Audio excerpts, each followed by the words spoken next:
Sejam bem-vindos a mais um episódio do Tu e o Trilha em Podcast. Hoje temos Pedro Queiroz, 100 maratonas pela paz do Everest até Auschwitz.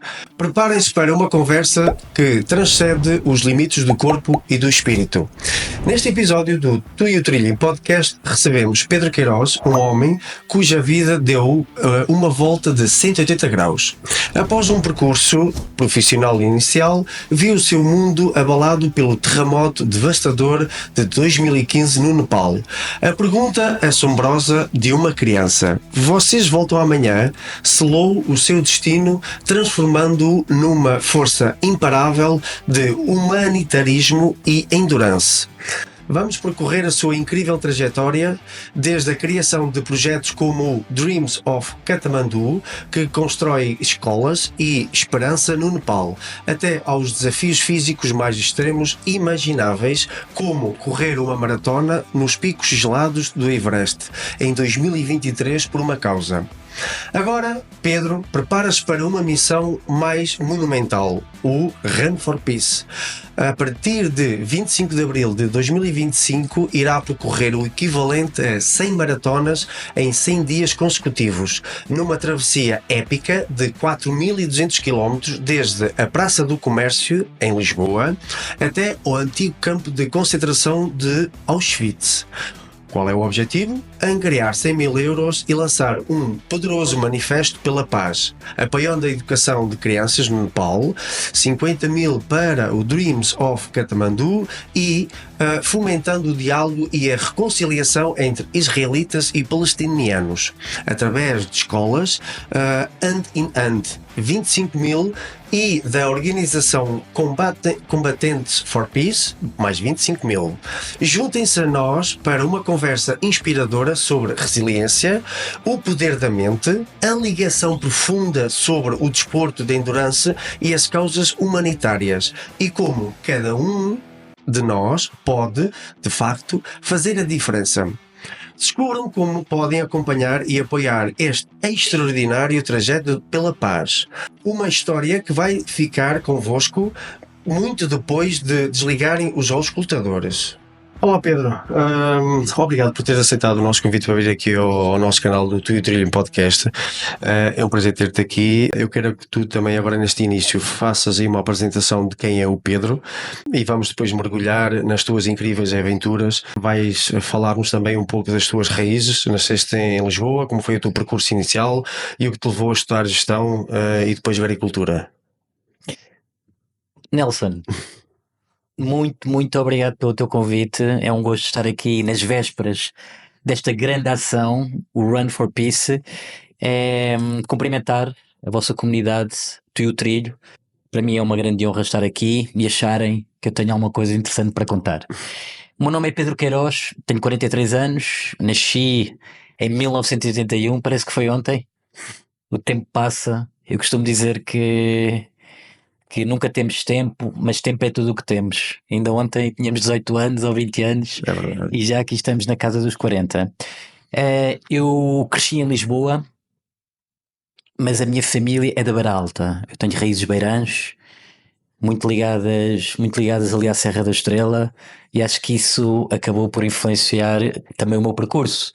Nós passávamos férias ali nas Penhas da Saúde, e eu digo isto porque Portugal é um país de marinheiros, de pescadores, de surfistas. Somos um país virado para o oceano e para o mar, e muito bem, faz parte das nossas tradições e da nossa gênese, da nossa cultura, mas eu sempre senti uma grande ligação à montanha. Eu tive uma infância perfeitamente normal, tenho 2 irmãos, tenho 2 irmãs, nós crescemos ali na zona da Estrada de Benfica, junto ao Jardim Zoológico, na orla da floresta do Monsanto. Isso também teve algum impacto sobre mim. Nós passávamos ali o tempo a seguir à escola, sempre a brincar no meio das árvores e a explorar as grutas. Naquela altura, nos anos 80 e 90, havia muitas crianças em Benfica. Eu acho que as nossas crianças hoje em dia estão a perder isso um bocadinho, esse contacto com a natureza e com a rua, que depois também nos impele à atividade física.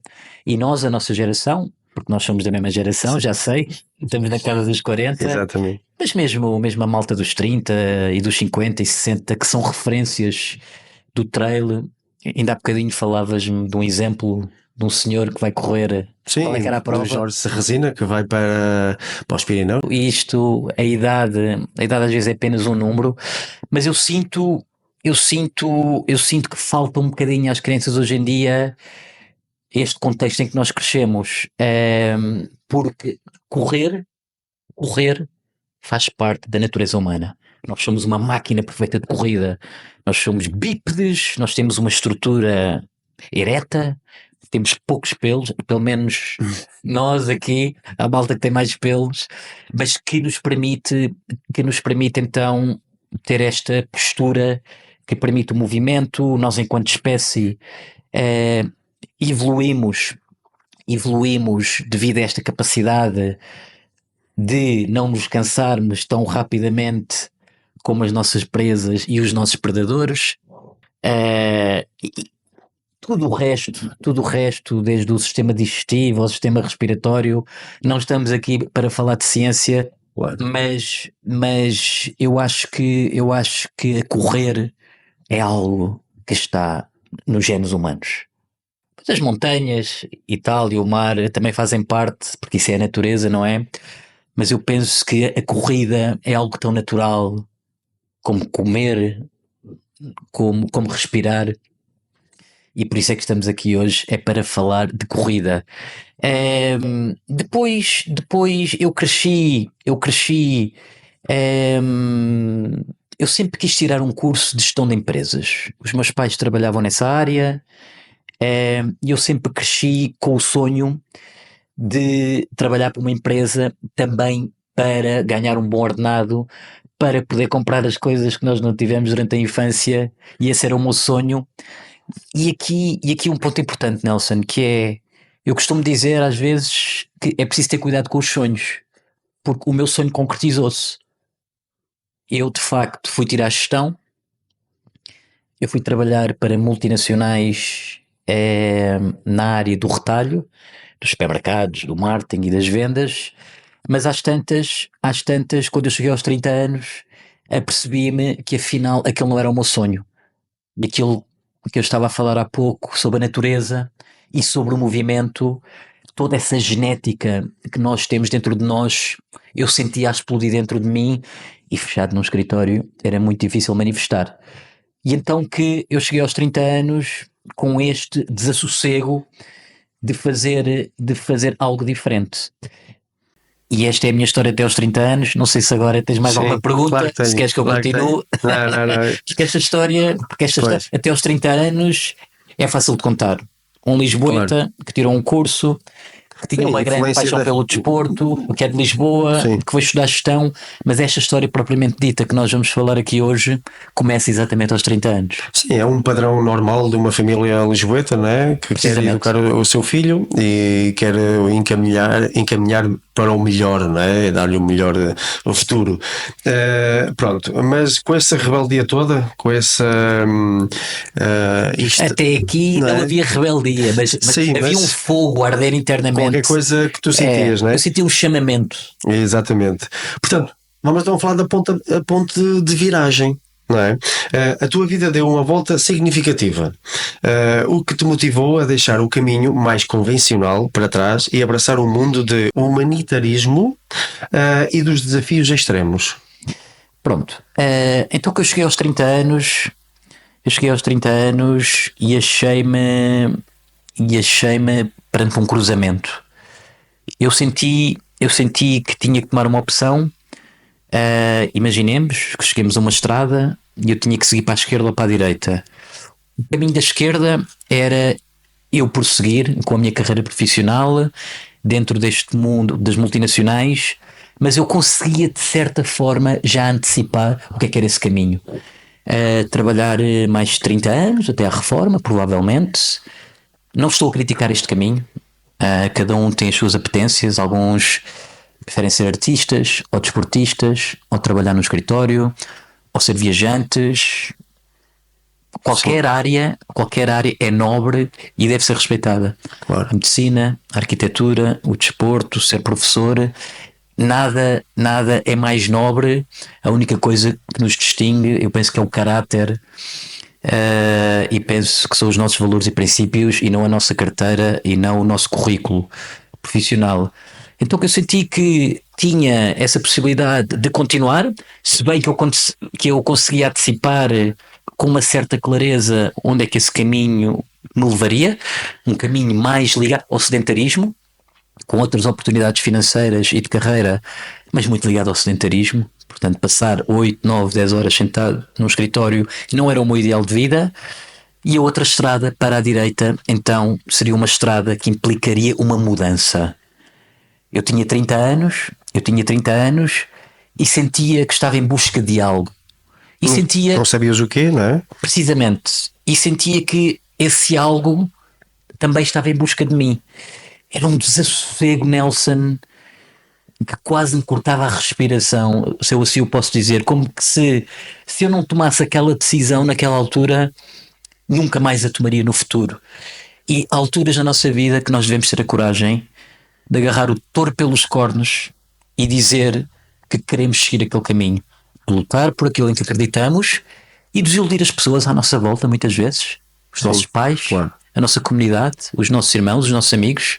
Quando eu me despedi da empresa onde trabalhava, estava tudo a correr bem com os meus colegas de trabalho, eu tinha um bom ordenado, vestia um fato e gravata todas as manhãs, tomava uma ducha matinal, ia para o escritório, entregava os meus objetivos, mas esta vida não preenchia.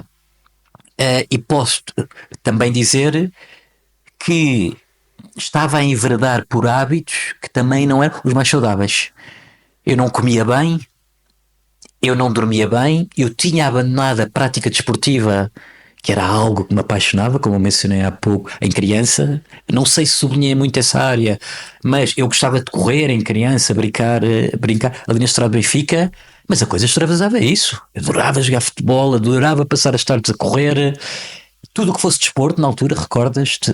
Nós tínhamos RTP2 e víamos as performances de Ayrton Senna na Fórmula 1, claro. E André Agassi, Pete Sampras, e víamos o Romário, víamos o Ronaldo, o antigo Ronaldo do Brasil, e víamos o Luís Figo, e víamos o Benfica, o Sporting, o Porto. Quer dizer, sentíamos o desporto a palpitar dentro de nós. Grandes referências nacionais, Rosa Mota, Carlos Lopes, a Fernanda Ribeiro, não só o futebol, muitas áreas que nos entravam pelos olhos adentro, e de facto eu sentia o desporto como uma grande paixão que fui abandonando aos poucos, e então que eu sentia que tive de tomar essa decisão, que tinha de fazer qualquer coisa, e então que eu decidi despedir-me, e fui tirar na altura uma segunda licenciatura em agronomia desta vez. E porque a agronomia, eu senti que a produção alimentar era um tema crucial, e ainda é, para o presente e o futuro de Portugal, e não só. Sim. Como tu sabes, a população mundial tem vindo a aumentar exponencialmente. Sim. Tudo bem que na Europa não em proporções tão grandes como em África, em que a população vai dobrar de 1 bilhão para 2 bilhões em 2050. Vai haver movimentos migratórios que eu nem quero imaginar o que é que vai acontecer. Temos países como o Bangladesh e como a Nigéria, que têm 200, 300 milhões de habitantes, a Índia, a China, quer dizer, portanto, esta questão preocupava-me muito sobre a sustentabilidade, e quando eu falo sobre agricultura, falo em ambiente, falo em solos, falo em matéria orgânica, tudo áreas que começaram a despertar em mim um grande interesse, e eu pensei, eu estou a trabalhar em gestão e no Excel e sentado aqui no escritório, e há coisas mais importantes a acontecer no mundo. Eu tenho 30 anos, e no contexto de um cidadão ocidental, português, tu ainda vais a tempo de fazer qualquer coisa. Sim. Tu ainda vais a tempo de tirar uma nova formação. Se tu fores um nepalês, nós já vamos falar daqui a bocadinho sobre a minha ligação ao Nepal. Se tu fores um queniano, também vamos falar sobre a minha ligação ao Quénia. Se tu não acertas logo à primeira na tua formação, no teu caminho, se calhar desde os 10 anos até, claro. Porque eles não têm mais oportunidades. Tu não podes mudar a tua formação, tu não podes mudar o teu caminho profissional, mas um português, um espanhol, um francês e um inglês, isto não é piada do português, do inglês e do francês, nós na Europa, no chamado mundo ocidental, temos essa benesse. Se pensares nela, Sim. nós podemos cambiar, podemos mudar, podemos reformular-nos enquanto pessoas, Sim, enquanto e seres transformarmos, humanos. né? A meio E caminho transformarmos. da tua Precisamente, vida, podes precisamente. transformá-la, podes E isso é mudar. maravilhoso, isso é maravilhoso e não nos damos conta disso muitas vezes. Então o que eu senti, eu quero estudar esta área agora. Então que eu peguei em todas as minhas economias e fui para a Inglaterra fazer a tal segunda licenciatura em agricultura. Foram 2 anos maravilhosos, Nelson, em que eu, sem qualquer background agrícola, porque eu não o tenho, apesar da minha família ser da Beira Alta, eu não tinha essa formação, Sim. essa formação técnica, que passa por uma ligação à terra, que passa pela gíria, pelo vocabulário, de saberes falar, de saberes o que é um bezerro, de saberes o que é uma vaca, de saberes o que é um cordeiro, de saberes o que é uma ovelha. Claro. Pode parecer o que é que este gajo está a falar. Não. Existem nomes de ferramentas, nomes de tratores, e nomes de peças, e nomes de animais, castrados ou não castrados, um boi, um touro, as sementes, a parte química que é muito ligada à agricultura, e eu fui aprender tudo isto em inglês. As coisas correram muito bem na sala de aula. Tive excelentes notas, vinha com um bom ritmo das empresas, mas eu quando cheguei ao campo a coisa foi um desastre. Deixava os animais fugir, fui trabalhar para várias quintas na Austrália, na Argentina, cá em Portugal também, e os empregados fartavam-se de rir de mim, apanhava imensos choques elétricos a fazer as cercas e tal, mas eu estava compenetrado e estava comprometido a querer seguir este caminho. Eu queria adquirir uma propriedade agrícola em Portugal para então seguir uma nova carreira agrícola. Só que nós já sabemos, Nelson, que a vida não é uma linha que vai do ponto A ao ponto B. Exatamente. Que o destino está-nos sempre a pregar partidas, e então que durante estas viagens na agricultura e durante este percurso, novas portas começaram-se a abrir dentro da minha mente. Portas ligadas à arte, portas ligadas à natureza, portas ligadas ao desporto. Sim, o facto também de tu viajares, né, lidares com várias culturas também ajudou-te a abrir muito esses horizontes, não é? Muito importante, Nelson. Se eu te disser que aos 31 anos, por exemplo, eu fiz essa viagem pela América do Sul para ir trabalhar para a Argentina, para a Pampa Argentina, porque a minha paixão eram as vacas, entretanto, e as pastagens e tal. Eu queria aprender tudo sobre as melhores práticas. Fui para a Argentina, que é um país referência em termos de os assados e a carne e tal, não é só o Maradona. E quando eu fiz estas viagens, eu comecei, por exemplo, a tocar piano, e comecei, por exemplo, a desenhar. Coisas que eu nunca fizera durante a infância. Eu era mais brincar na rua, ir à escola e fazer os trabalhos de casa, depois repetia no dia a seguir, mas eu comecei a abrir aqui uma série de novas portas em termos mentais, e a minha vida nunca mais foi a mesma. E estou-te a contar apenas estes pormenores porque isto vai ter um impacto sobre a história que eu vou contar a seguir. Porque aos 33 anos, então, eu acabo esta segunda licenciatura em agronomia. Estou preparado para comprar terra em Portugal, para pedir um empréstimo eventualmente, para me dedicar à agricultura, às vacas, à vinha, ao olival, aquilo que for, passar uma vida mais ao ar livre. Esse era o meu objetivo. Então, o objetivo foi aprender lá fora, não é? E depois trazer essa aprendizagem para Portugal, não é? Exatamente. Ok. E foi fantástico, não se imagina. Estive na Argentina, corri toda a América do Sul na altura, porque eu aproveitava estes trabalhos para conhecer os países em redor.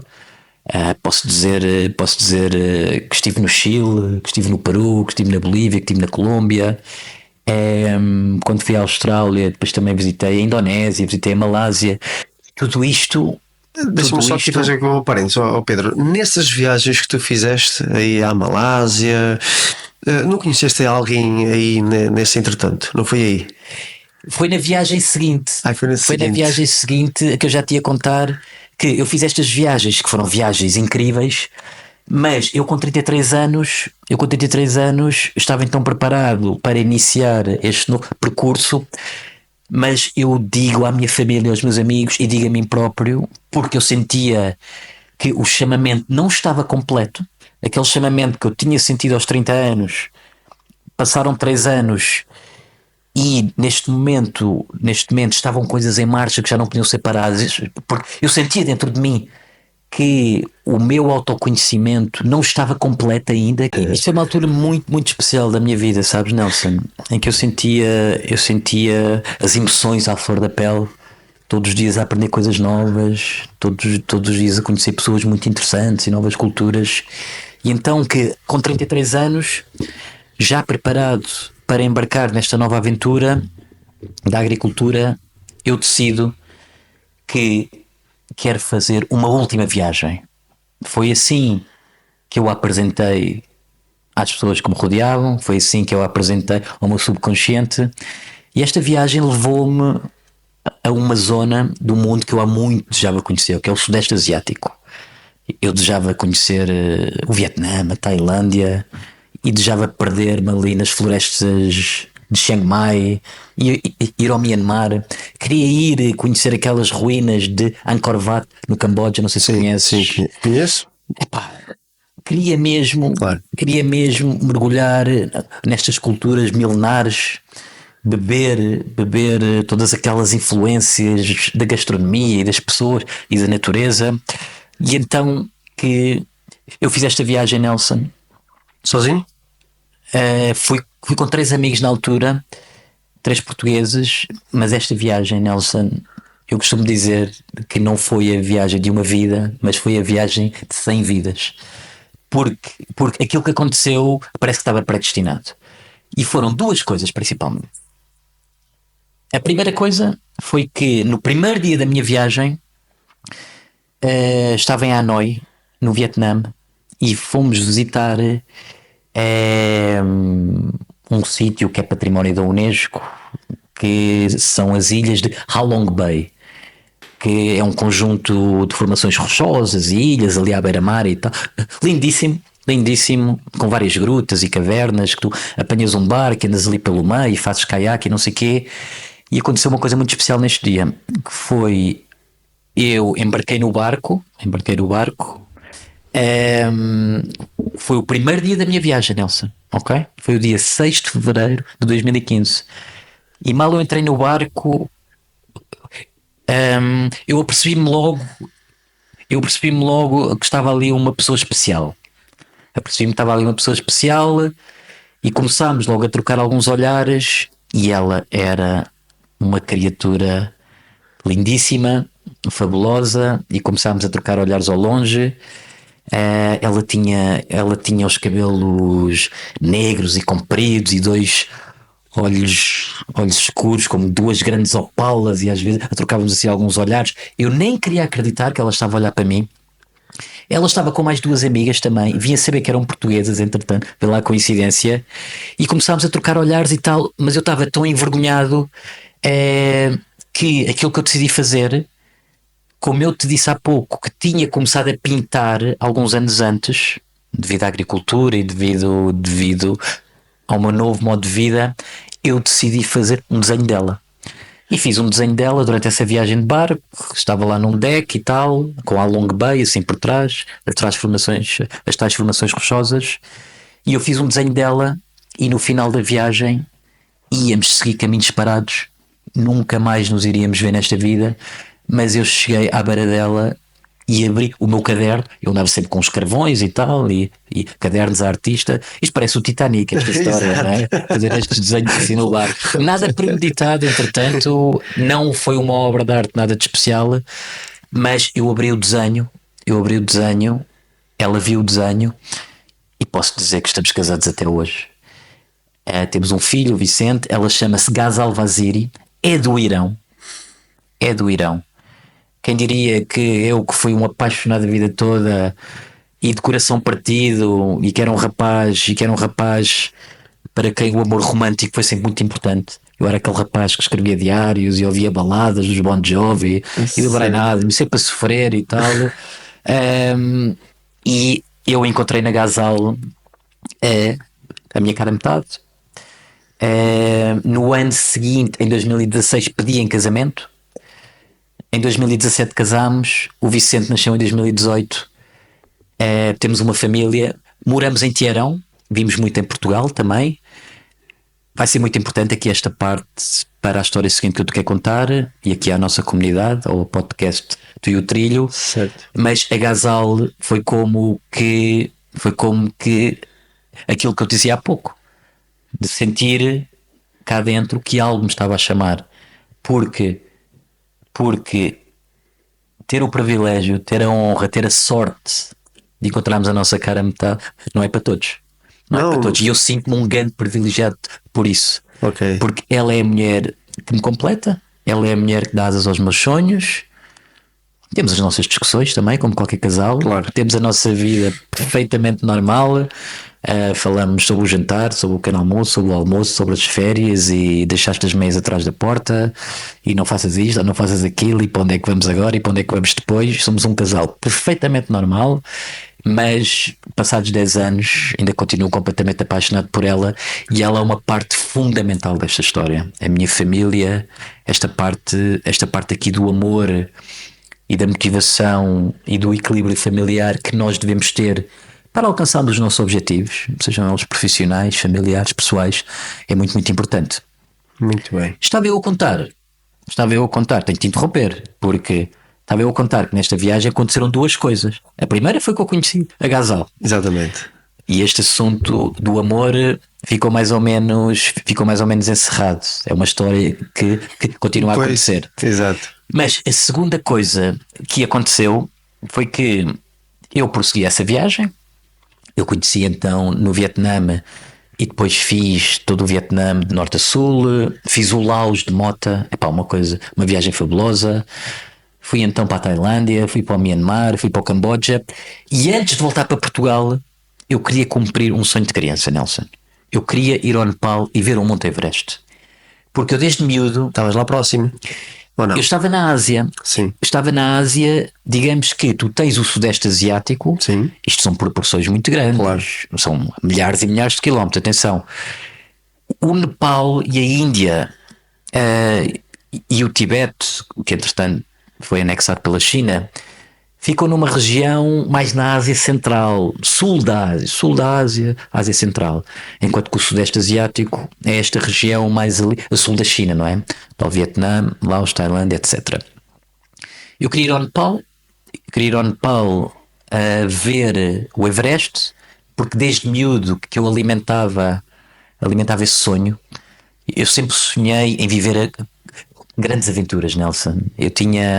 Nós tínhamos lá em casa, lá no escritório do meu pai, tínhamos uma prateleira que tinha vários livros sobre os grandes exploradores, e sobre o primeiro homem a chegar à Lua, o Neil Armstrong, e sobre a civilização egípcia, e os maias, e os incas, e sobre Machu Picchu, e então que todos estes locais cresciam dentro do meu imaginário, e eu sonhava visitá-los um dia. E então, vê lá tu isto que eu te vou contar agora.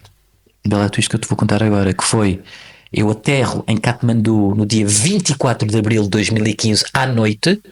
Mas espera aí, foi nessa viagem que conheceste a tua futura esposa. Exatamente. E foi também continuei nessa a viajar. viagem Exatamente. Continuei a viajar. O Nepal. Exatamente. Okay. Portanto, eu conheço-a a 6 de fevereiro de 2015.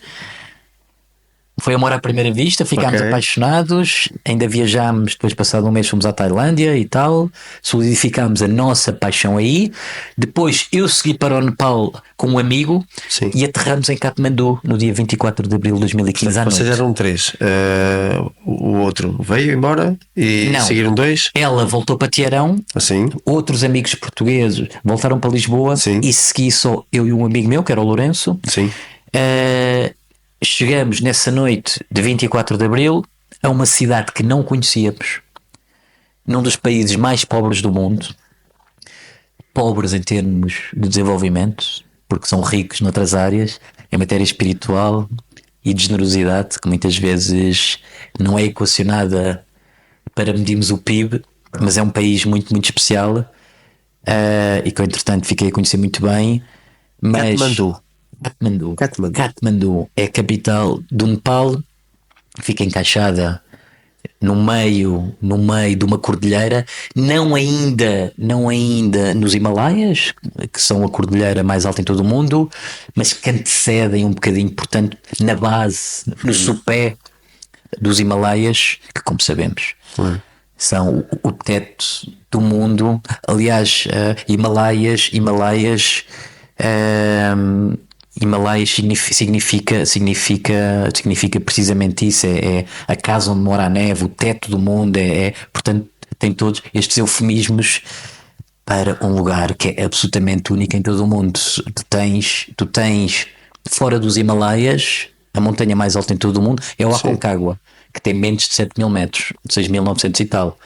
E então que nós chegamos a Katmandu, esta tal cidade caótica, cheia de tuk-tuks e trânsito e vacas e macacos. Tu chegaste no dia 24 de Abril, não é? Mas o teu objetivo era ficar ali por Katmandu ou era uma plataforma para ir para outra região? Precisamente. Eu ia ficar 1 ou 2 dias em Katmandu e tínhamos 2 objetivos. Era irmos a Lhasa no Tibete, que também era um sonho antigo, e irmos aos Himalaias, ao campo base do Everest, ali àquela região que é chamada Vale de Solokhumbu, irmos ao campo base do Everest, que fica a 5.364 metros de altitude, ver o Everest, Nelson. Atenção, vamos sublinhar isto, ver o Everest. Nesta altura, eu não era nem de perto nem de longe um homem, um alpinista, um atleta sequer capaz de sonhar ou equacionar escalar aquela montanha ou outra qualquer, nesta ordem dos 5.000, 6.000, 7.000, 8.000 metros. E então que o impensável aconteceu. Chamemos-lhe o destino, chamemos-lhe aquilo que tu quiseres chamar. Pois, é isso que eu ia perguntar. Tu achas que foi o destino que te pôs lá ou tu foste à procura do teu destino? Porque depois aconteceu o tal terremoto, não é? Exatamente, foi na manhã do dia 25 de Abril de 2015 que agora, para a ação Run for Peace, vai fazer 1 década já, Nelson. Uma década que eu vivi este grande terremoto, que foi às 11h56, e por isso é que eu quero partir para este grande projeto que nós vamos falar a seguir, das 100 maratonas em 100 dias. Ok, este projeto está interligado com aquilo que vais fazer, o Run for Peace. Claro. Okay. Tu já vais perceber a seguir que todas as aventuras que eu te vou contar a seguir, na área do atletismo, das caminhadas e do alpinismo, têm um cariz social, têm todos um cariz humanitário, estão todas ligadas ao terremoto, ou seja, de uma tragédia nasce uma missão humanitária que dura até os dias de hoje. Pedro, vou querer explorar um bocadinho e para que todos percebam o que é que tu sentiste naquele momento do terremoto. Estavas aonde? Eu vou-te responder a isso. E porquê é que tu não decidiste que te fossem buscar ou resgatar ou vir embora? Transporta-nos para ali, para aquele momento, porque tu também não sabias o que era um terremoto, nunca sentiste, não é? Não sabia, né? Nós ouvimos muito falar do terremoto que aconteceu em Lisboa. Claro. Crescemos com essa história do 1 de novembro de 1755. Exatamente. Que devastou Lisboa, a tsunami, não é? E toda a reconstrução, depois a Pombalina e tudo mais, é algo que faz parte da história, da nossa cultura aqui em Portugal, mas eu nunca tinha vivido um terremoto. Claro. Antes de vos transportar a ti e à nossa comunidade, deixa-me só responder àquela pergunta que tu fizeste tanto sobre o destino. Porque eu acredito no destino. Acredito piamente que nós nascemos para cumprir um propósito. O que eu acho é que nós não podemos estar à espera que ele nos caia no colo. Devemos fazer este caminho para fazer esse destino acontecer, para criar condições para que nós, mais do que a felicidade, encontremos os lugares e as pessoas aos quais nós pertencemos. Isto é o destino para mim, porque foi muito fácil durante toda a minha vida eu aperceber-me de lugares onde eu não queria estar ou com pessoas com quem não queria estar, e esta para mim é a definição de destino. É nós termos a coragem, não vivermos num mundo de condescendência, de as escolhas que os outros fazem por nós, e seguirmos os nossos instintos, não guiados pela felicidade, mas guiados por esta força do destino, que não tem nada de complexo, Nelson. É fazermos as nossas escolhas baseados nos lugares e pessoas a que nós pertencemos. Isto é o destino para mim. E isto não é ciência espacial. Muitas vezes nós caímos na esparrela e caímos em falácias de escolhermos aquilo que os outros querem para nós. E acabamos em relacionamentos que não queremos estar, acabamos por enverdar em vícios que não são os nossos. A nossa saúde física e mental é profundamente afetada por isto, porque às tantas vemos-nos enrolados numa bola de neve e já não conseguimos sair dela. E esquecemos a nossa essência, esquecemos o nosso destino. Portanto, eu não quero estar aqui a dar moralismos, não quero estar aqui Sim, dizer que acho que sei qual é que é a fórmula de fazer as coisas, até porque a minha fórmula pode não ser a tua e das pessoas que nos estão a ouvir, mas eu acho que esta questão é base hoje em dia e é um dos grandes problemas que nós vivemos enquanto sociedade. Mas eu acho que quem também já refletiu sobre estes assuntos percebe perfeitamente esta linguagem que eu estou a falar, Claro, que é claro. nós devemos fazer as nossas escolhas segundo um critério de pertença e não tanto da felicidade, do que fica bem, aquilo que os outros querem.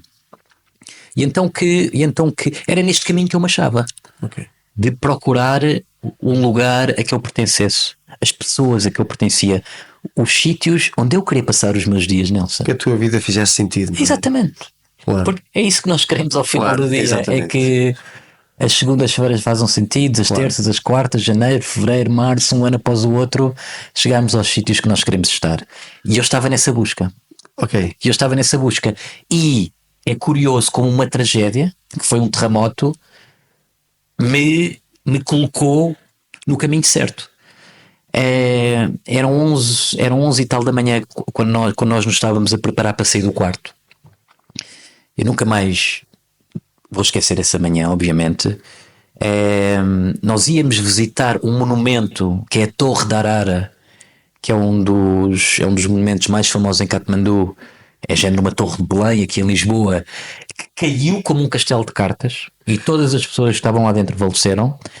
E quando a terra começou a tremer, Foi 7.7? foi 7.8 na escala de Richter. Foi um dos terremotos mais violentos é de sempre destruidor na história mesmo. da humanidade. Não, É destruidor. sim, é destruidor numa cidade com uma arquitetura, Sem estruturas nenhumas, não é? com edifícios de construção Ui, duvidosa, não é? claro. Portanto, aquilo é muito à base de lamas e madeiras Pois. e, portanto, tijolos colocados sem propriamente alicerces de betão e tal. Sim, E é uma então cidade que também já muito antiga, a destruição não é? foi total, precisamente. Claro. precisamente. Katmandu é uma cidade com 2.000, 3.000 anos, os primeiros povos que Exatamente. se estabeleceram ali no Vale de Katmandu. E então que nos instantes iniciais eu não me apercebi logo que fosse um sismo, porque podia ser aquela sensação, sabes, de sentir o metro a passar debaixo da terra, Claro. ou que estivesse a haver obras no prédio ao lado, já uma picareta ali a picar o chão. Podia ser um caminhão-tiro a passar na rua ou Como qualquer coisa do vocês, género. vocês, eu estou a falar no plural, quase estavas tu e o teu amigo Lourenço Santos, provavelmente vocês que nunca sentiram um terremoto não estavam a associar isso a um terremoto, não é? Mas isto foram os primeiros segundos, Nelson. Pronto, claro, mas depois aquilo durou ainda Durou cerca de 2 minutos. 2 minutos. Sim. E 4 ou 5 segundos depois, pronto, eu só te falei de Claro. 1, 2, 3 segundos, Ok. tu não te apercebes imediatamente. Claro. Mas, obviamente, 4, 5 segundos depois, não havia a mínima dúvida. Pois. Era um sismo de grandes proporções, porque o edifício abanava de um lado para o outro. Portanto eu costumo dizer que parecia uma bailarina de pernas bambas a dançar, porque tu sentias o prédio quase a querer sair do chão, sabes? Os alicerces a mexer, e ouvia-se muito os materiais de construção, desde as vigas de ferro a contorcer-se e vidros a partirem-se. Portanto, foi o ruído foi muito, muito violento, para além das ondas sísmicas que tu sentias a passar no chão, que faziam com que o chão parecesse gelatina. Não estou a ser hiperbólico ou exagerado. O chão parecia mesmo gelatina, parecia mesmo que queria fugir debaixo dos nossos pés. E o prédio todo a abanar, eu entrei em pânico. Saíram a correr? Tive 2 reações iniciais durante o sismo. Uma foi pensar, que me devia atirar pela janela. Nós estávamos num segundo andar e não sei porquê veio-me à mente a imagem das Torres Gêmeas a cair em Nova Iorque, que não tem nada a ver. Ok, Isso claro. foi um avião, Não atentado. mas eu pensei que o prédio ia implodir de cima para baixo. Não sei porquê veio-me esta imagem à mente. E pensei assim: se eu me atirar pela janela, parto as duas pernas, mas não morro, pelo menos. Mas pronto, isso não aconteceu. Acabei por não fazer isso. E eu e o meu amigo acabámos por nos refugiar debaixo da ombreira da porta, que Ok. é aquilo que nos ensinam na escola primária, certo? Nelson? Exatamente, ou debaixo Vai da para baixo mesa. de uma mesa Sim. ou para baixo da ombreira da porta. Quando o sismo terminou, aí sim saímos a correr porta fora, em pânico. Eu lembro-me de pegar só nos meus documentos e no telemóvel e sair porta fora a correr. Ficou ali a mochila, ficaram as roupas, estavam ali espalhadas e tal. Portanto, só o necessário, não usar elevador nesta altura, muito, muito importante. Podemos ficar presos. E quando nós saímos para a rua, assistimos a uma situação de calamidade total. Destruição. Total. Porque repara, Aquilo que repara, vocês viram antes de entrar no prédio, não é? Sim. Foi completamente diferente depois de vocês saírem cá sim, para fora, sim. não é? Nelson, eu não sei se nesta altura, quando puseres aqui o podcast, pode estar a passar as nossas vozes e inserir até fotografias Sim, claro. que foram tiradas por mim, Sim. que foram, E mesmo que eu depois claro, eu meto aqui. que foram que foram depois mostradas por vários órgãos de comunicação social, um pouco por todo o mundo. Estas fotografias chegaram aos Estados Unidos, chegaram ao Japão, chegaram ao Brasil, chegaram ao Portugal. E foi aí que começou este burburinho de dois portugueses que tinham vivido um terremoto. Foi a partir destas fotografias que mostravam edifícios completamente colapsados, edifícios uns contra os outros, aquela imagem típica que nós temos de um terremoto, as rachas no chão. Sim. Portanto, o chão ficou desnivelado e com rachas abertas, portanto, arranhões, cicatrizes no alcatrão e na terra. E depois postes elétricos caídos, incêndios e fugas de gás e alarmes a tocar e pessoas a correr e pessoas ao telefone e a rede de telemóvel que foi ao ar, não é? Réplicas, muitas réplicas, muitas réplicas, e depois o grande choque que é quando tu começas a perceber que há mortos a ser retirados dos escombros e que há pessoas a procurar sobreviventes, porque existe um ciclo, um terremoto. Existem as primeiras horas, os primeiros dias, que são caracterizados por réplicas, em que as pessoas têm medo de voltar às suas habitações, as pessoas vão para espaços abertos, normalmente, para os grandes parques da cidade, à procura de sobreviventes, as equipas internacionais com os cães a cheirar as ruínas e os escombros. Só mais tarde é que se começa a fazer o primeiro balanço e a pensar na reconstrução do país, mas estas primeiras horas eu vivi tudo na primeira pessoa. E quando tu me perguntaste há pouco porque é que eu decidi ficar e não ser resgatado, porque houve essa hipótese de apanharmos um voo passados 3 ou 4 dias, foi apenas este espaço assim tão grande porque a própria pista do aeroporto sofreu uma grande racha e não estava a chegar ajuda humanitária, nem havia voos de saída, nem de entrada, e o vale de Katmandu houve várias derrocadas, não permitia que os carros entrassem ou saíssem. Portanto, nós estávamos ali presos. Mas eu nas primeiras horas, eu confesso que tive medo, que quis sair. Nós fomos dormir para um destes parques à noite, em que estavam milhares de famílias a fazer pequenas fogueiras, e tu vias idosos e vias crianças com lágrimas a correr no rosto, e foi muito marcante aquela imagem. E, portanto, nós deitados ali no chão, sentimos as réplicas pelo corpo inteiro e estávamos estourados, física, emocionalmente, mas ao ver toda esta tragédia, começou também a nascer em nós uma vontade de ajudarmos, de fazer qualquer coisa para aquelas pessoas. Já que lá estavam, não é? Retidos. Já que lá estávamos, de fazermos qualquer coisa, já que a ajuda humanitária não estava a chegar. E então que ao terceiro dia,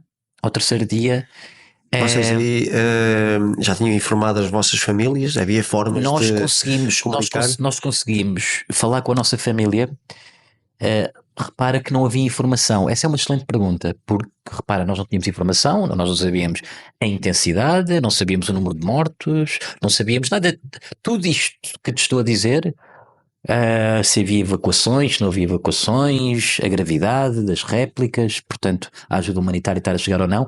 Isto é informação que eu te digo agora.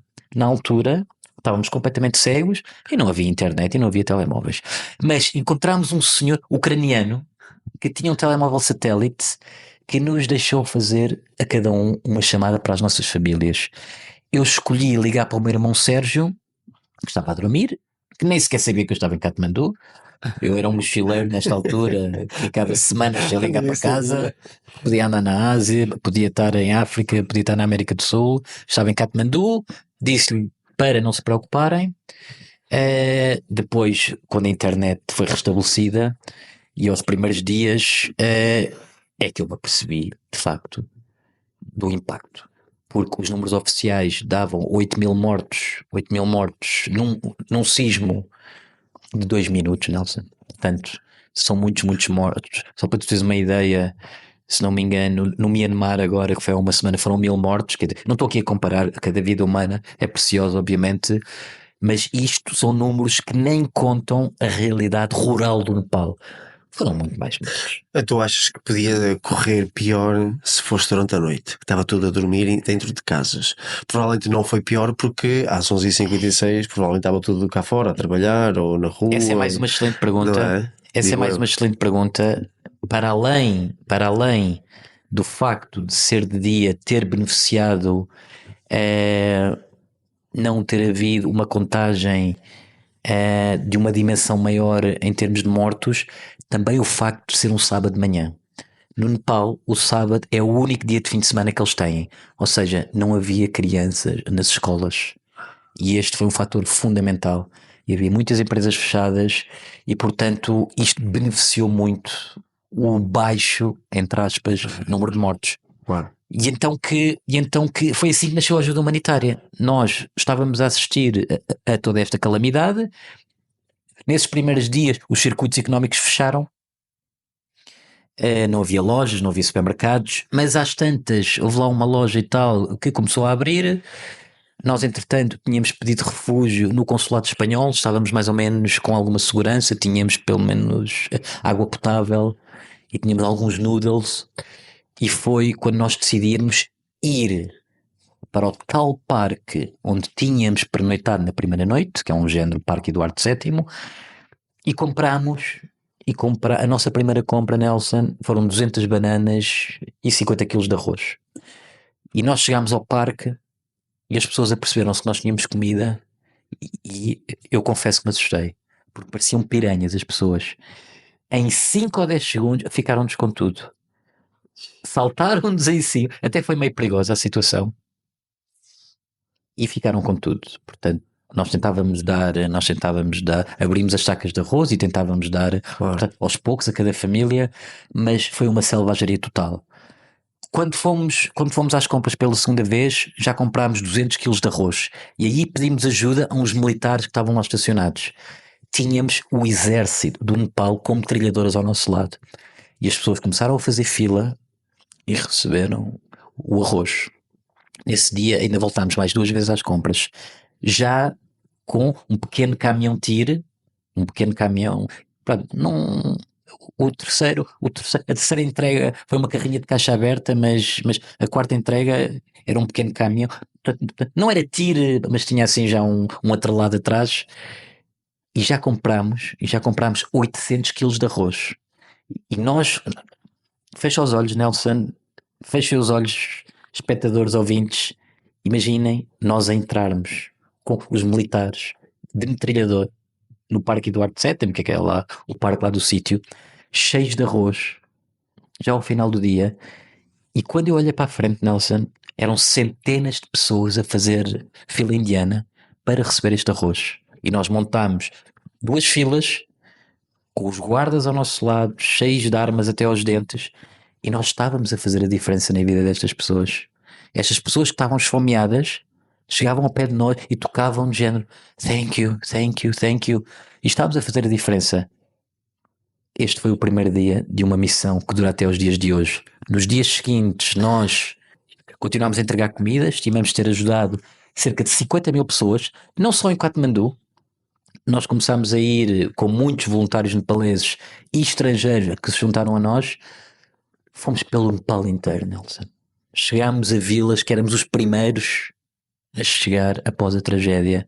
Estávamos a salvar vidas. Pedro, de turista a humanitário. Sim, Praticamente foi pode-se isso. dizer isso. Como é que foi essa transição de viajante para organizador de ajuda humanitária? Quase da noite para o dia. E quais foram os maiores desafios iniciais na distribuição de ajuda e na criação de campanha Obrigado Portugal? Aquela frase que tu tens também no teu livro, vocês voltam amanhã, essa pergunta tornou-se um marco. Podes partilhar a história por detrás dela e o impacto que teve em ti? Repito, vocês voltam amanhã? Vocês voltam amanhã é uma pergunta composta por 3 palavras, e são 3 palavras seguidas de um ponto de interrogação que mudaram a minha vida até hoje, que alteraram completamente o meu subconsciente, a relação com o meu ego e com o mundo que me rodeia, com a própria comida, com a forma como eu me dou com as pessoas. Houve um dia que nós estávamos nestas distribuições. Eu já vou falar sobre os desafios, tu me perguntaste há pouco, porque esta missão tornou-se megalómana quase, De não é? turista humanitário, não é? De estarmos a viajar de mochila às costas a ajudar 50 mil pessoas em caminhões e helicópteros, imagina. Mas houve um dia que nós estávamos a distribuir comida e quando já estávamos a terminar, houve uma rapariga meio faminta, assim meio suja, meio rota, assim nas roupas, que chegou ao pé de mim, puxou-me pelo braço e fez-me essa pergunta: Do you come back tomorrow? Vocês voltam amanhã? E foi nesse dia que eu percebi, Nelson, que eu teria que voltar hoje, eu teria que voltar amanhã e eu teria que voltar sempre. E esta questão das promessas que nós fazemos dentro do trabalho humanitário tornou-se muito importante para mim, porque nós temos várias organizações e temos hoje em dia até criado devido às redes sociais, muitas vezes. Estamos aqui a ver algumas fotografias das crianças que nós estamos a apoiar. Esta é a Gazal, entretanto. Sim.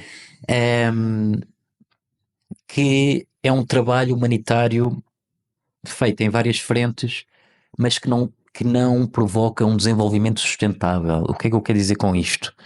Se tu vais à África, ofereces uma saca de arroz ou de milho e tiras umas fotografias para o teu Instagram, tu não estás a gerar desenvolvimento sustentável.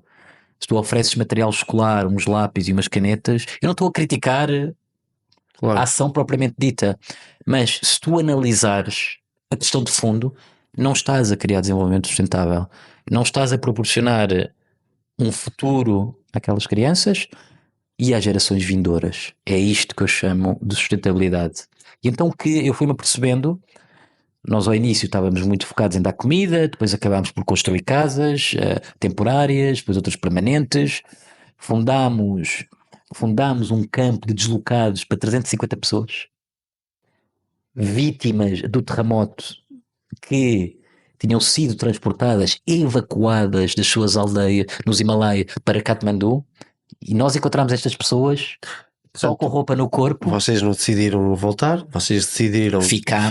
Ficámos, estávamos a dar comida, começámos a construir casas também, porque os voluntários que vinham ter connosco eram arquitetos, eram engenheiros, e começámos a receber muitas doações para esse tal movimento, o Obrigado Portugal. Obrigado Portugal. Nós também somos Nepal, que foi criado de forma espontânea também.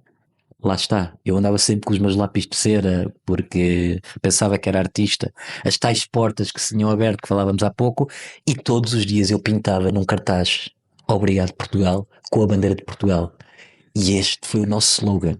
Eu estava a agradecer aos portugueses que estavam a fazer as doações.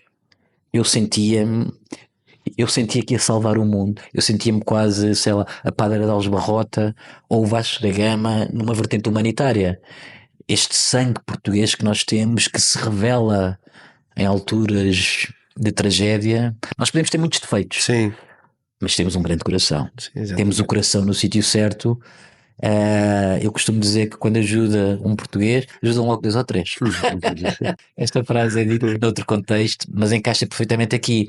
E foi essa alma lusitana de generosidade que eu senti e que quis implementá-la ali. E tu perguntavas-me há bocadinho pelas dificuldades. Nelson, imagina o que é que seria se houvesse um terremoto em Portugal e chegasse um grupo de nepaleses e quisesse reconstruir a tua casa e te quisesse dar comida. O que eu me comecei a perceber é que há formas de fazer trabalho humanitário, há diretrizes para fazer trabalho humanitário. Claro que a esfera, na minha opinião, que já ando nisto há 10 anos, que já ando nisto há uma década, a base, digamos assim, tem que ser sempre a generosidade, tem que ser sempre a verdade. Tu tens que fazer isto pelos motivos certos. Portanto, eu costumo dizer que envolvam-se, façam um trabalho humanitário, ajudem o próximo, mas tem que ser verdadeira a causa, seja pelo meio ambiente, seja os animais, seja os idosos, sejam pessoas que tenham doenças oncológicas, envolvam-se, porque é esta diferença que vocês fazem na vida dos outros que faz a diferença na vossa própria vida. Mas esta esfera que tem que ter sempre uma verdade, isso é a base essencial, atenção, mas depois em cima disto tem que haver regras e tem que haver princípios e tem que ter diretrizes. Se tu, por exemplo, vais para o Nepal e quiseres ajudar aquelas crianças dando-lhes carne de vaca, por exemplo, estás a perder o teu tempo. Porque as vacas são animais sagradas para o hinduísmo. E isto é apenas um pequeno exemplo para vocês perceberem que tu tens de ter muita sensibilidade e tens de conhecer o universo e tens de conhecer as leis do país Cultura. e tens de conhecer toda a cultura em que te estás a envolver. Claro. Porque são temas muito, muito sensíveis. Lá está. A verdade, os princípios, a generosidade tem sempre que estar lá. O desenvolvimento sustentável que eu falava há pouco tem que estar lá. Mas em cima disto, tu tens de criar regras muito, muito específicas.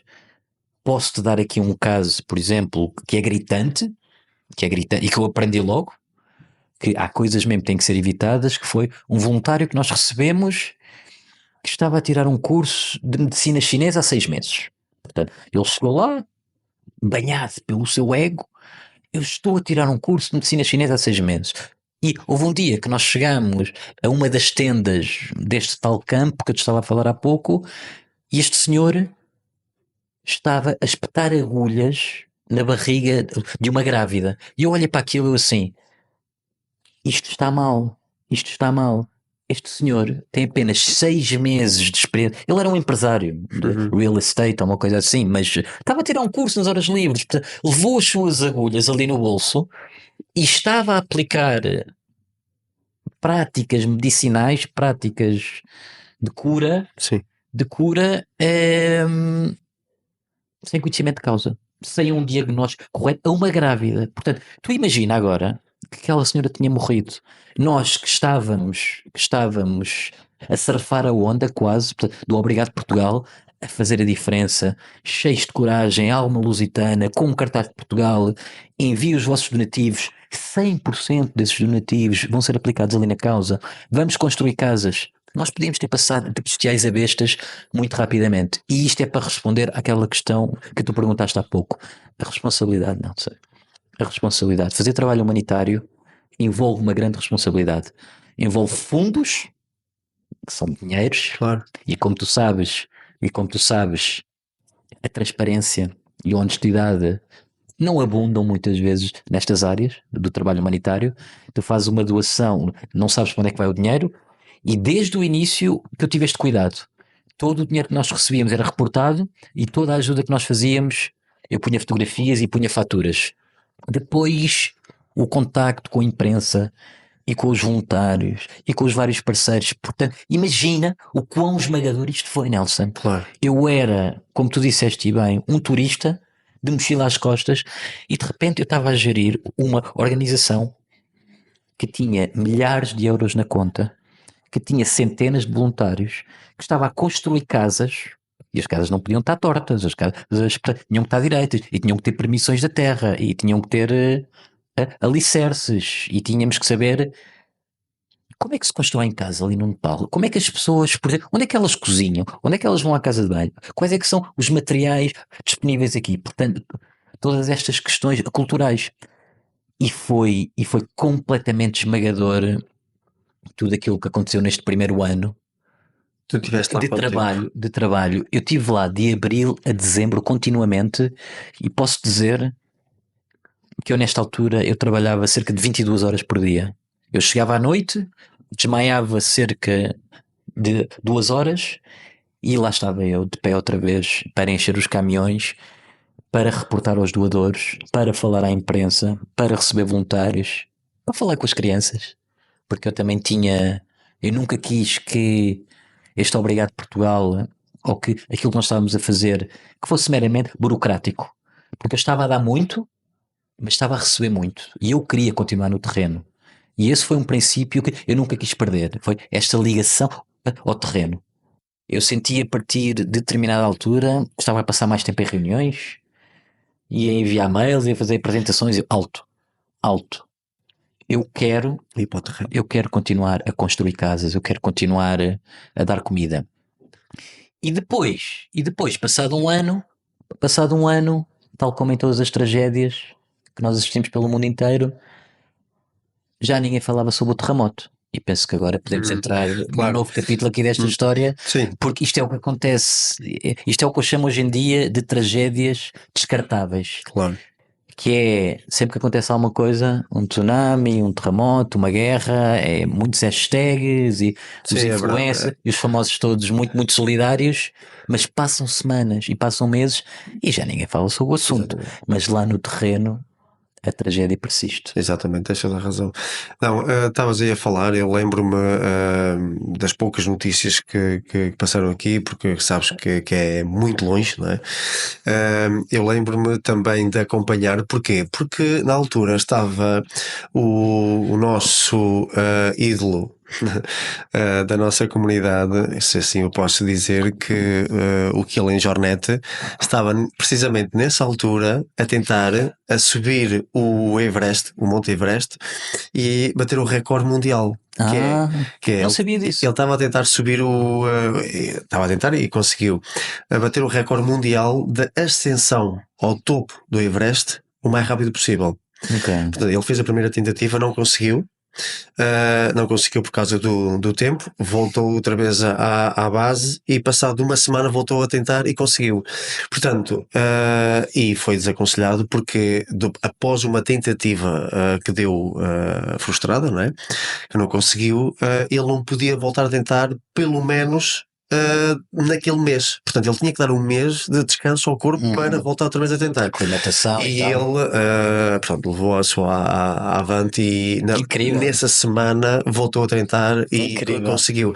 Portanto, ele tem propriedades ou tem uma fisiologia já dele com características mesmo de alpinas mesmo. Sim. Aliás, ele viveu toda a vida nos Pirineus e nos Alpes.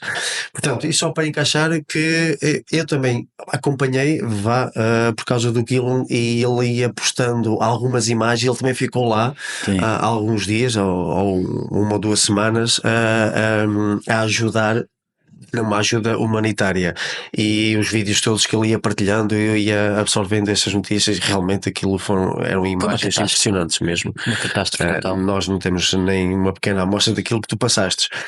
Mas eu também veio aqui uma memória aqui de repente, quando estavas a falar, tu estavas lá, podia também acontecer algo de pior, não é? Porque o prédio onde tu estavas alojado podia também desabar, implodir e ficar debaixo dos escombros, não é? Não. Conseguiste sobreviver, viste aquele cenário, envolveste com as pessoas, com aquela ajuda humanitária e levou-te para outro patamar, que foi: eu não posso ir embora e deixar as pessoas aqui no meio da rua, né? Crianças aqui cheias de Voltar fome. amanhã. Exatamente, como é que eu chego a Portugal, não é? E pensando, então, mas aquelas pessoas como é que vão sobreviver, não é? Exatamente. Estou-te a ver a ti, Pedro, realmente o destino escolheu a pessoa certa, percebes? porque provavelmente, digamos, uma pessoa qualquer diz, não, vou voltar à minha vida normal e pá, e as pessoas daqui, a comunidade, que se ajudam uns aos outros, não é? Isso revela a pessoa que és. Depois nasceu também o Dreams of Kathmandu, porque, como estavas a falar, rapidamente as pessoas vão esquecendo, não é? E vai-se São esmorecendo. descartáveis as tragédias, é como eu lhes chamo. Exatamente, vão-se esmorecendo essas imagens. E quero que tu falas um bocadinho sobre essa evolução do projeto de Dreams of Kathmandu, e o que te motivou esta abordagem mais direta e personalizada, com 100% das doações a irem para o terreno. As doações sempre foram 100% para o terreno, mas passado um ano, e como tu dizes bem, o projeto mudou e houve profundas alterações a todos os níveis. Já ninguém falava sobre a tragédia, tal como mencionei há pouco, mas ela persistia ali no terreno, e eu próprio, como falei há pouco, pedi a minha mulher em casamento. Estávamos a pensar em começar uma família. Nós conversámos sobre a possibilidade de arriscarmos em Tiarão, porque eu, quando visitei Tiarão a primeira vez, gostei muito. Não sou totalmente a favor. Não tiveste medo, receio? Não, olha, eu já viajei por muitos países. Se não me engano, a contabilidade está em 76, e uma coisa é o que nós vemos nas notícias e o que nós ouvimos falar, uma coisa é a política, Nelson, Claro. e outra coisa são as pessoas. E eu já tenho a maturidade suficiente para perceber que tem que ser feita esta distinção. Um país não pode ser avaliado pelos seus líderes. Portanto, há muita coisa que eu não concordo que se passa ali no Irão. Depois podemos falar melhor sobre isso, mas o que eu encontrei foi uma sociedade generosa. Muitas das coisas que eu consegui fazer depois no futuro, na parte desportiva, que já vamos falar, devem-se ao Irão, porque eu encontrei mestres lá que tu não te passa pela cabeça, e já vamos falar sobre isso. Só para vocês terem uma ideia, posso já levantar aqui um bocadinho o lençol, destapar o lençol, mas eu treino com pessoas que vão aos Jogos Olímpicos. Portanto, eu, Pedro Queiroz, que em Portugal nunca teria essa oportunidade, treino com atletas olímpicos, ou seja, absorvo a mentalidade deles e a forma como eles vivem e como eles comem. Se queres ser um leão, tens que dar com os leões, não é? Tens que ir caçar com os leões, é isso que se diz. Na parte da escalada, por exemplo, o meu mestre, o meu treinador, foi bicampeão asiático de escalada indoor, portanto, bouldering. Portanto, imagina o que é que fui eu quando fui morar para Tiarão. Tinha essas condicionantes políticas, mas eu rapidamente as esqueci, porque tinha uma família maravilhosa lá, os meus sogros, os meus cunhados, os meus tios, os meus primos, as amizades que fiz, o custo de vida. Aceitaram-te bem? Aceitaram muito bem. Nós somos sociedades muito, muito parecidas em termos da forma como olhamos para a família. Quem diria? São muito hospitaleiros eles, têm uma cultura fabulosa. E aqui um segredo para os nossos ouvintes e telespectadores: o Irão tem problemas hoje em dia e está nas bocas do mundo porque é um país rico, Nelson. Ou seja, ninguém fala sobre Madagascar e sobre o Bangladesh e sobre o Laos e sobre a Papua Nova Guiné. As pessoas falam sobre o Irão porque o Irão tem uma posição privilegiada em termos geográficos e tem muitos recursos. O Irão é um país de 80 milhões de pessoas, que é o quarto maior produtor de petróleo a nível mundial, é o primeiro de gás natural, tem água, tem estâncias de ski, tem turismo, tem montanhas, tem desertos. São uma das sociedades mais antigas em termos mundiais. Portanto, o primeiro Império Persa remonta a 2500 anos atrás, e portanto eu deparei-me com esta sociedade que tem problemas devido ao sistema político. São uma teocracia. Eu não acredito em teocracias. Também me custa acreditar muito nas democracias atuais, mas isso é mais outra história hoje em dia. Mas costuma-se dizer que a democracia é um mal menor, não é? Claro. O sistema mais perfeito que nós conseguimos encontrar. Eu não acredito em teocracias, mas acredito nas pessoas e acredito na cultura. E portanto, quando nós fomos para lá morar, fiquei agradavelmente surpreendido. E também te falava sobre o custo de vida há pouco. eu consigo viver lá com um custo muito, muito reduzido, e isso também é bom. Depois o Vicente acabou por nascer lá, nós temos um filhote hoje em dia que tem 6 anos, e já nasceu lá, e os hospitais são fabulosos, e as escolas, e as infraestruturas, portanto, tudo isto foi acontecendo. Mas nesta altura eu senti então que tinha que voltar amanhã, que tinha de continuar a cumprir as promessas que havia feito àquelas crianças, àquelas famílias, principalmente na área da educação, que tem outras áreas a apoiar, obviamente. Claro. Tu, quando falas em educação, também tens que falar em nutrição, tens que falar em saúde e tens que falar em habitação. Claro. Porque tu não consegues pôr o miúdo a estudar se ele não tiver casa, se ele não tiver comida, se ele não tiver óculos, se ele não tiver saúde. Ok? Portanto, eu comecei a pensar, este projeto Obrigado Portugal estava a esmorecer, eu queria continuar a ajudar, e então que eu inventei algo chamado o Dreams of Kathmandu, que é apenas um movimento de pessoas que pretende ajudar outras pessoas. O Dreams of Kathmandu é meu, é teu, é de toda a gente que se quiser envolver. E basicamente aquilo que eu faço é cumpro um sonho de cada vez, tal como o nome indica, Dreams. Eu tenho o sonho número 1, tenho o sonho número 2, tenho o sonho número 3, 4 e por aí fora. Chegámos ao sonho 101 antes de ontem, só para tu veres. São 101 sonhos cumpridos desde 2017, Nelson. E cada sonho pode ser uma bolsa de estudo, ou pode ser construir uma casa, ou pode ser reconstruir um orfanato, ou pode ser comprar uma máquina de lavar roupa para uma família. Portanto, tudo aquilo que possa contribuir para o tal desenvolvimento sustentável que eu te falava há pouco. E qual é que é a minha estratégia? É muito simples. Porque eu sou uma pessoa muito pragmática, tal como eu estava a dizer há pouco. Devemos conhecer bem os projetos. Devemos fazê-lo pela verdade. Não é tirar uma fotografia com uma saca de arroz e com os livros escolares. Não, isto não funciona. Isto não é sustentável. Conhecendo os projetos ao pormenor, eu identifico a qual é a necessidade. Imagina que nós temos que reconstruir um orfanato.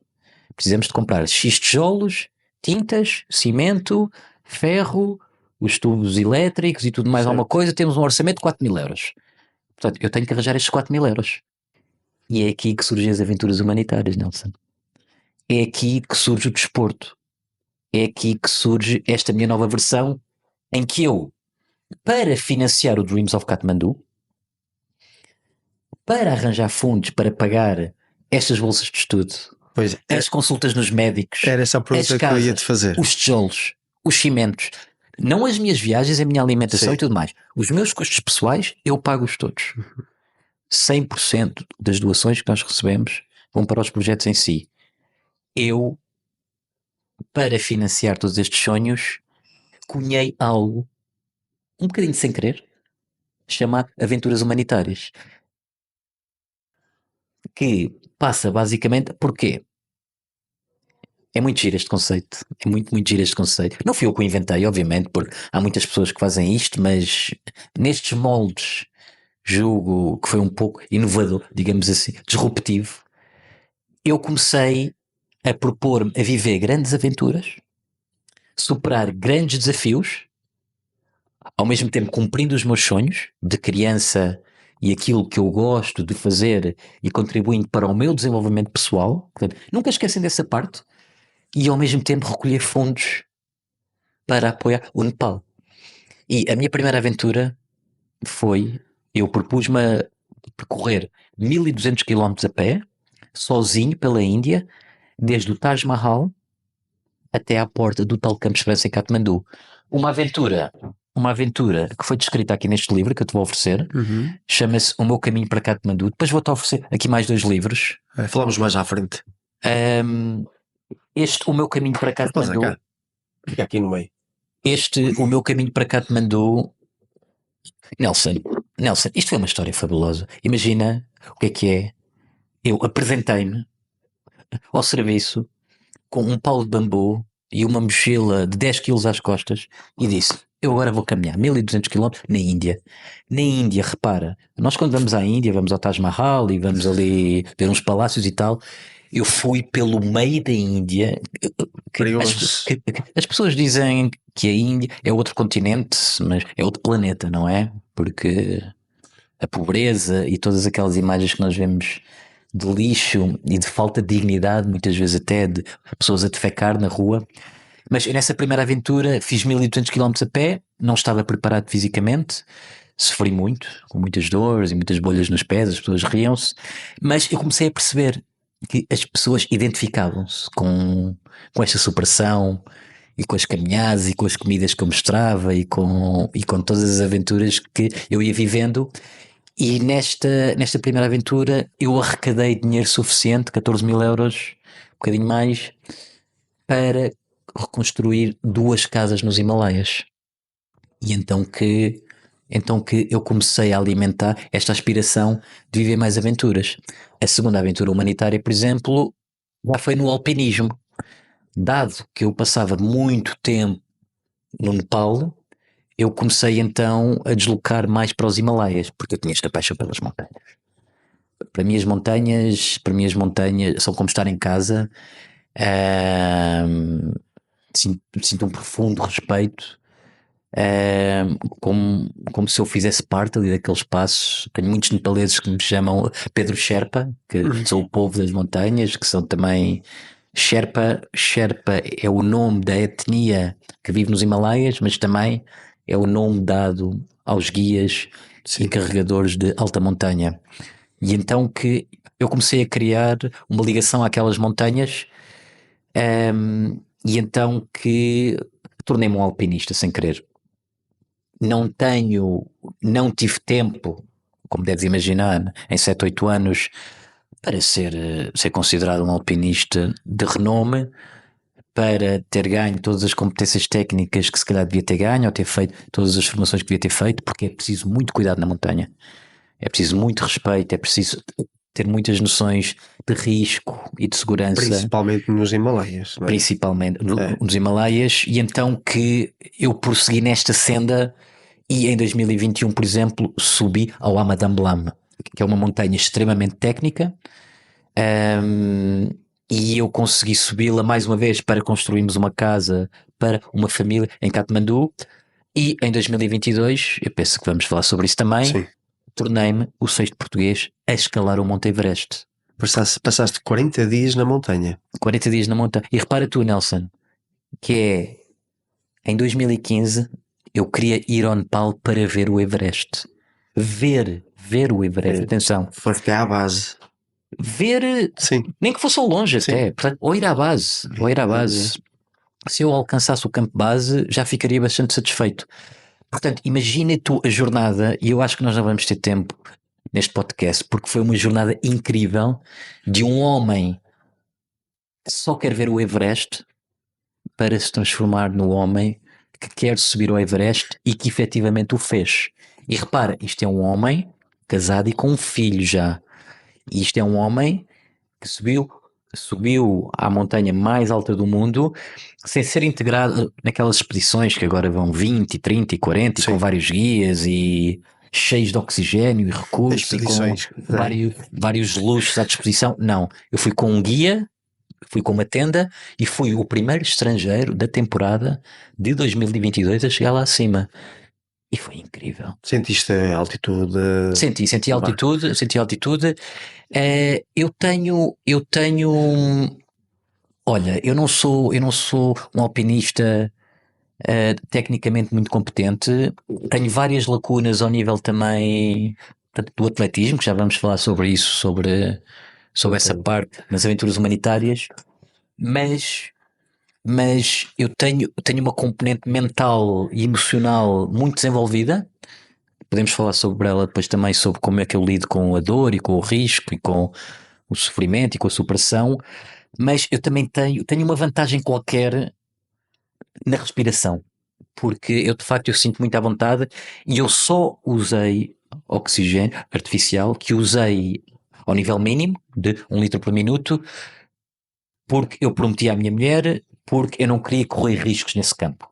Era a minha primeira vez acima dos 8.000 metros, imagina, não é? Portanto, eu tenho essa ambição um dia de, quem sabe, escalar um pico de 8.000 metros sem recurso a oxigênio artificial, mas nessa primeira vez não me quis expor esse risco, Portanto, usei o oxigênio artificial, é Sim. o topo do nosso planeta, portanto, é um lugar místico que tem que ser respeitado. E muito. Não estou a dizer que não tem que ser respeitado, mas não é fácil, com ou sem oxigênio, principalmente um amador, ok? Mas o próprio alpinismo em Portugal não tem as associações e os praticantes e os apoios e a imprensa, o conhecimento suficiente. Nós próprios, Mas- a comunidade do trail também considera que nós não temos a cultura da montanha. Sim, Nós não temos um povo muito sedentário. A nossa cultura é toda virada para a praia, não é? Nós sabemos disso. para o mar, E sim. montanha não temos Sim. essa cultura, né? Não vamos o fim de semana para a Serra da Estrela, né? Fazer trekking ou Completamente. correr, não é? Portanto, Claro. não temos essa cultura. Mas eu só tenho pena, e faço aqui esta parte, porque estamos num fórum que também aborda o trail, Sim, que aborda as skyrunning, montanhas e tudo mais, montanha, aventuras. que tem que haver respeito pelo Everest e por todas as pessoas que tentam chegar lá acima. Depois, quem é que tem legitimidade para escalar o Everest? Isso é um tema que não nos cabe a nós. Porque eu posso sonhar escalar o Everest, mas dizem-me assim, não podes, porque tens que ter esta formação, Sim. porque tens que pagar esta licença, porque existe um número reduzido de licenças ou permissões. Este é um problema do Nepal e do Departamento de Turismo, que não devia emitir tantas licenças anuais, porque a montanha não tem capacidade para tanta gente. É uma fonte de receita, Pedro. É uma grande fonte de receita, mas o excesso Sim. de alpinistas hoje em dia é uma realidade. A tua ligação ao atletismo vem daqui. Portanto, a tua necessidade de despertar consciências, exatamente, para a tua causa. Portanto, quando é que o desporto de endurance entrou nesta equação? Foi nessas aventuras. Foi uma consequência direta e necessidade de angariar fundos de forma inovadora, não é? Sim. Portanto, foi uma forma que tu encontraste inovadora para angariar fundos para a tua causa, certo, e para subsidiar causas nobres lá, sobretudo no Nepal, virado mais para as crianças, não é? certo. Ok. Este desafio do Everest, de escalar o Everest em 2022, passaste lá 40 dias na montanha. Em 2023 correste lá uma maratona, certo? Portanto, já me falaste também aqui do fascínio que tens pelo Everest, não é? Na altura, quando estiveste lá em 2015, só querias ir à base, e depois ficou aquela ideia de poder voltar ao Everest, e como andavas ali nos Himalaias, e por que não subir, não é? Não tornar esta subida, esta ascensão ao Everest numa ajuda humanitária, e conseguiste despertar essa consciência e angariar fundos para a tua causa com essa ascensão ao Everest? Sim, eu começo nesta senda do alpinismo a subir montanhas de 5.000, de 6.000, de 7.000.